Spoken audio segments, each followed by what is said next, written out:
Some might be surprised to learn that the fate of America's economy has already been determined, verified, and announced by the Obama White House. Yet, it has received scant attention from the corporate media. In 2011, economist Kyle Bass interviewed a senior member of the Obama administration about its planned solutions for fixing the U.S. economy and trade deficit. Among the questions he asked was about the U.S. exports and wages. But the question itself was not nearly as important as the response he received from this senior administration official. In fact, this single 7-word response clarifies everything, explains everything, and leaves little else to discuss. We're just going to kill the dollar. There it is, the entire agenda in one short sentence. It explains everything we've been seeing domestically and globally. That one statement makes every other question irrelevant, or otherwise answers all economic questions and explains everything.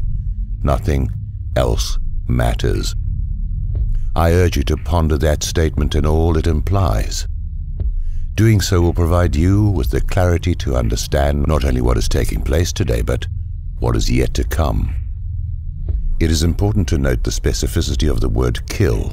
Stated in the active voice, it means an unambiguously intentional and deliberate act. The murder of our national currency, the United States dollar, is the ultimate agenda to be implemented under Obama.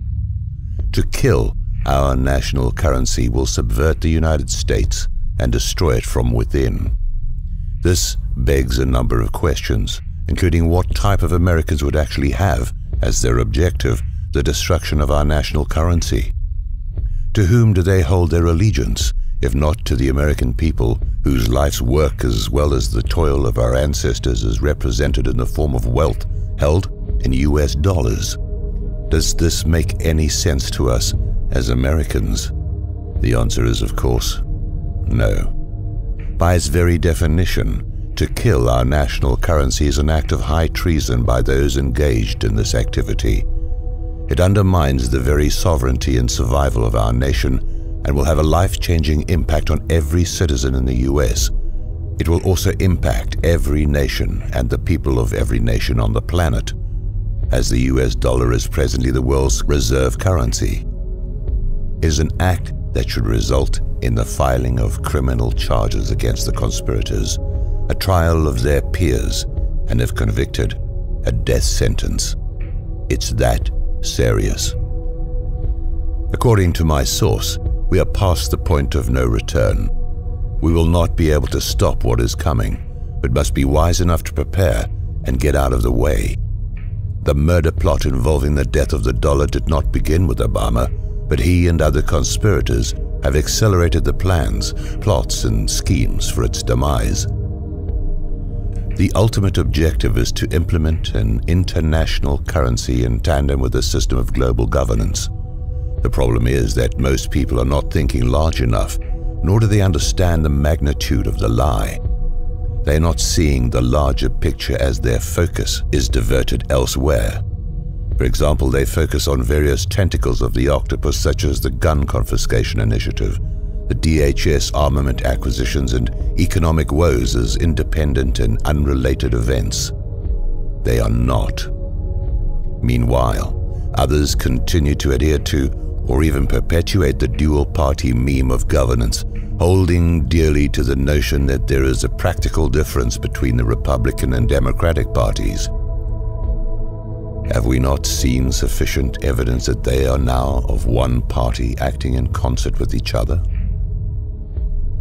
They cannot see the collusion and backroom deals and continue to hope that the next election will finally change the unchangeable continuity of agenda. Most of the elected officials are on board with the subjugation of the United States to a global system of governance. Some are actively facilitating this agenda, while others are making nominal objections on the stage of political theater, whilst hoping to earn a seat at the global table. It's entertainment for the globalists, distraction of the masses, and diversionary fodder for the talking heads in the media. America has become a captured operation, captured from within. Think of the Vichy French internal collaboration with the enemy, or softening the ground for a full takeover from within. The takeover of America has already happened. The collaborators have already been installed, and we are now on a path to complete subjugation of a larger global system of governance. If you continue to doubt this, how else would you explain the numerous examples of our dual-party governmental acquiescence of self-destruction? Those who are pleased about the new record-setting stock market highs and various other manipulated statistics that indicate our economy is improving will be the most vocal critics of this report, and who will attempt to discredit the validity of the information offered here. The more intellectually astute will look beyond the statistics offered for mass consumption, not only to identify the deliberately manipulated data, but to understand what is actually driving these false hopes, figures, and data. It is a magic show, and many are still captivated by the magician's many diversions, failing to realize that we are engaged in a global war, while being simultaneously hobbled by enemy infiltrators from within. One reason we are seeing new stock market highs is the rush to the dollar from other currencies, especially in the Eurozone. Another reason is the monetization of our debt by the Federal Reserve, despite the previous denials of Ben Bernanke and others. Simply put, the plan by the globalists, or the central bankers and those behind them, is to create this rush to the US dollar like passengers from a sinking ship to lifeboats. Once the lifeboats are filled to capacity, they will be sunk, and the United States dollar will be completely worthless. As in such a scenario, many will not make it. Many will die from what is coming. The level of evil behind this plan is incomprehensible to the normal human mind. We are at war with Russia. After removing Gaddafi from power in Libya, the Obama-Clinton Black Ops plan was immediately put into action. Benghazi was a logistics hub for arming the anti-Assad terrorists by our own State Department, covert operatives who were shipping millions of tons of weapons to Syria via Turkey and other staging areas. Russia was aware of our actions, and through the attack at the CIA Operations Center in Benghazi by proxy forces, exposed this operation to the world while putting a stop to this operation. It seems that everyone except the Western media reported what had taken place. The dirty little secret which explains why we have not been told the truth about Benghazi is quite simple. The efforts to overthrow Assad from power are continuing, except the arms and munitions shipments are now originating primarily out of Croatia. Overthrowing Assad would pose a direct threat to Russia, both militarily and economically. Are we to expect Russia's Putin to simply accept this without response? No. What is Russia doing to subvert our efforts? He is waging war against America, striking at the weak underbelly of our economy, which is the oil-backed dollar as identified in Michael Reagan's article, Building on a Kernel of Truth. Sadly, the Obama regime is doing nothing to protect us from this asymmetrical war. It's as if they are allowing it to take place. Although it was reported in the New York Times, few have paid attention to last week's meeting between Chinese President Xi Jinping and Russian President Vladimir Putin in Moscow.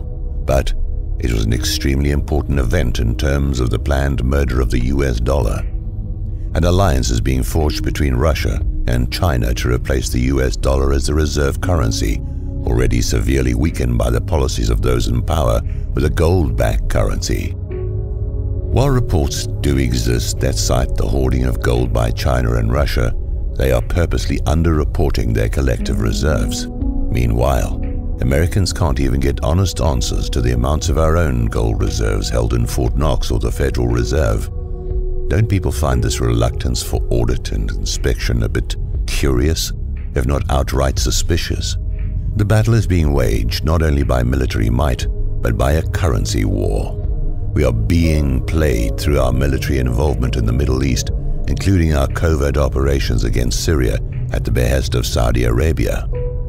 Unlike Iraq, the war in Syria will explode, turn hot, and we will be engaged in an ominous battle that will quickly expand and turn deadly.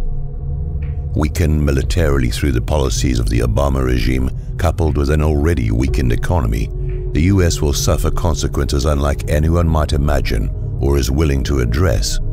It is a recipe for disaster, planned and initiated by the global elite behind the central banking system, including those in our own government, who've been set up from within, lied to, and now we're about to see exactly what this globalist system has in store for not only the United States, but every nation of the world.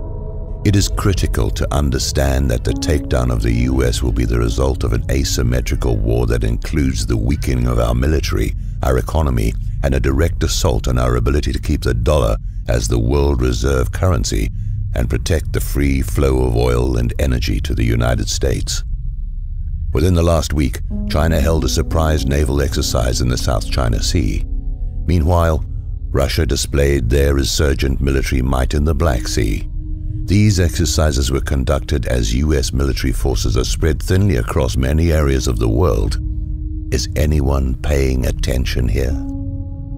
Just as certain a collapse of the dollar is coming, so will be chaos on the streets of America caused by this plan to kill the dollar. The central bankers and the leaders selected to govern each country have effectively used the Hegelian dialectic to implement their agenda. Just as stated by George H.W. Bush on September the 11th, 1990, their predetermined solution of a new world order is being formed before our very eyes. They've told us what they are doing, but we have chosen not to listen or failed to understand what was being said. The US has always been the firewall against the globalists.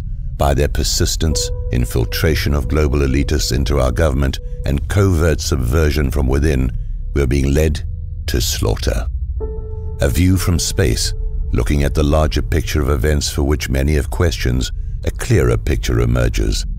There will be some who dare to resist the pillaging of our bank accounts, the erosion of our rights, and the enslavement that comes with the dismantling of America. The dust clouds visible on the far horizon that watchmen have been reporting for decades can now be seen as an attacking army of barbarians whose fighters are now on the ladders and cannons are breaching our empire's outer walls. Who knows how long the inner walls of our empire will survive the next wave of their coming attack. Perhaps Ernest Hemingway said it best in referencing John Donne from his novel of the same name. And therefore, never send to know for whom the bell tolls. It tolls for thee.